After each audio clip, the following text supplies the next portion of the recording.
ಬನ್ನಿ madam group photo ಬೇಕು. Next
Chamundeshwari ತಾಯಿ ಜನ್ಮದಿನ. ಇವತ್ತು ಆ ದಿನ ನನಗೆ ಈ ಸೌಭಾಗ್ಯ ಸಿಕ್ಕಿರೋದು ಭಾಳ ಖುಷಿ. ಇವತ್ತು ರೇಖಾ ಶ್ರೀನಿವಾಸ್ ಅವರ ಶ್ರೀ ದುರ್ಗಾ ಫೌಂಡೇಶನ್ ವತಿಯಿಂದ ಇವತ್ತು ನಮ್ಮ ಎಲ್ಲ ಪೌರ ಕಾರ್ಮಿಕ ತಾಯಂದಿರಿಗೂ ಮತ್ತು ಹಲವಾರು ನಮ್ಮ ಹೆಣ್ಮಕ್ಕಳಿಗೆ ಇವತ್ತು ಬಾಗಿನ ಕೊಟ್ಟು ಅವರ ಬಾಳಲ್ಲಿ ಸುಖ ಸಮೃದ್ಧಿ ಆಯುಷ್ಯು ಆರೋಗ್ಯ ಸಿಗಲಿ ಅಂತ ಹೇಳಿ ಆ ತಾಯಿ ಚಾಮುಂಡೇಶ್ವರಿಯ ಪಾದಗಳಿಗೆ ನಮಸ್ಕಾರ ಮಾಡ್ತಾ ಎಲ್ಲರೂ ಇವತ್ತು ಬೇಡ್ಕೊಂಡು ಎಲ್ಲರೂ ಯಾರ್ಯಾರು ಇವತ್ತು ಇಡೀ ಈ ಕನ್ನಡ ನೆಲದ ಮೇಲೆ ಇರುವಂಥ ಎಲ್ಲರ ಬಾಳು ಚೆನ್ನಾಗಾಗಲಿ ಅಂತ ಆ ತಾಯಿ ಚಾಮುಂಡೇಶ್ವರಿಯನ್ನ ಕೇಳ್ಕೊಳ್ತೇನೆ. ಸರ್ವರಿಗೂ ವರ್ಧಂತಿಯ ಶುಭಾಶಯಗಳು. ನಮ್ಗೆ ಇವತ್ತು ಪೌರ ಕಾರ್ಮಿಕರಿಗೆ ಬಾಗಿನ ಕೊಟ್ಟಿದ್ದಾರೆ. ದುರ್ಗಾ ಫೌಂಡೇಶನ್ ಕಡೆಯಿಂದ ಡಾಕ್ಟರ್ ನಾಗಲಕ್ಷ್ಮಿ ಮೇಡಮ್ ಅವ್ರನ್ನ ಕರೆಸಿ ಅವ್ರ ಕೈಯಿಂದ ನಮಗೆ ಬಾಗಿನ ಕೊಡಿಸಿದ್ದಾರೆ. ನಮ್ಮನ್ನೇ ಗುರುತಿಸಿ ಕೊಟ್ಟಿದ್ದಾರೆ ಅನ್ನೋದ್ರಿಂದ ನಮ್ಗೆ ತುಂಬಾ ಖುಷಿ ಆಗ್ತಿದೆ. ಅವ್ರು ನೋಡ್ಬೇಕಂತ ನಾವು ಖುಷಿಲಿದ್ವಿ. ಅವರು ವಿಡಿಯೋಸ್ಗಳೆಲ್ಲ ನಾವು ನೋಡ್ತಾ ಇದ್ವಿ. ನಾಗಲಕ್ಷ್ಮಿ ಮೇಡಮ್ ಅವರು ನೋಡ್ತಾ ನಮ್ಗೆ ತುಂಬಾ ಖುಷಿ ಆಗ್ತಿತ್ತು. ಇಷ್ಟು ಚೆನ್ನಾಗಿ ಮಾಡ್ತಾವ್ರಲ್ವ, ಎಲ್ಲರಿಗೂ ಒಳ್ಳೇದು ಅಂತ.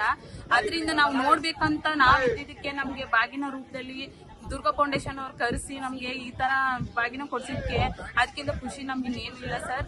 ಎಲ್ಲರಿಗೂ ದೇವ್ರ ಆಯುಸ್ ಆರೋಗ್ಯ ಕೊಟ್ಟು ಕಾಪಾಡ್ಲಿ. ನಾಗಲಕ್ಷ್ಮಿ ಮೇಡಮ್ ಅವರು ಇದೇ ರೀತಿ ಎಲ್ಲರಿಗೂ ಒಳ್ಳೇದ್ ಮಾಡ್ತಾ ಮುಂದೆ ಒಂದು ಎಲ್ಲರಿಗೂ ಉದಾಹರಣೆ ಆಗ್ಲಿ ಅನ್ನಂತ ಹಾರೈಸ್ತಿದೀವಿ ಸರ್. ಸ್ವಚ್ಛತೆ ಬಗ್ಗೆ ಏನ್ ಹೇಳ್ತೀವಿ? ಸ್ವಚ್ಛತೆ ಅಂದ್ರೆ ನಾವು ಸ್ವಚ್ಛತೆ ಅವ್ರನ್ನೇ ಗುರುತಿಸಿ ಕೊಡ್ತಿದಾರಲ್ವ ಸರ್, ಅದೇ ನಮ್ಗೊಂದು ಖುಷಿ ಆಗ್ತಿದೆ. ಇವ್ರನ್ನೇ ಅಂದ್ರೆ ವರ್ಷ ದುರ್ಗಾ ಫೌಂಡೇಶನ್ ಅವ್ರು ಕೊಟ್ಟಿದ್ದಾರೆ, ಆದ್ರೆ ನಮ್ಮನ್ನೇ ಗುರುತಿಸಿ ಕೊಡೋದ್ರಿಂದ ನಮ್ಗೆ ಇನ್ನೂ ತುಂಬಾ ಖುಷಿ ಆಗ್ತಿದೆ. ಎಲ್ಲರಿಗೂ ಚಾಮುಂಡೇಶ್ವರಿ ಆಯುಸ್ಸು ಆರೋಗ್ಯ ಕೊಟ್ಟು ಎಲ್ಲರನ್ನೂ ಕಾಪಾಡ್ಲಿ. ನಾಗಲಕ್ಷ್ಮಿ ಮೇಡಮ್ ಅವ್ರು ನೋಡಿ ನಮ್ಗೆ ಇವತ್ತು ಬಹಳ ಎಕ್ಸೈಟ್ ಅಲ್ಲಿ ಇದ್ದೀನಿ ಸರ್. ನೋಡಿದೀನಿ ಅನ್ನೋ ಖುಷಿ ದಿಗ್ಭ್ರಮೆ ಆಗ್ಬಿಟ್ಟಿದೆ ನಮ್ಗೆ, ಹತ್ರದಿಂದ ನೋಡಿದೀವಿ. ಅದಕ್ಕಿಂತ ಅಷ್ಟೇ ಸರ್.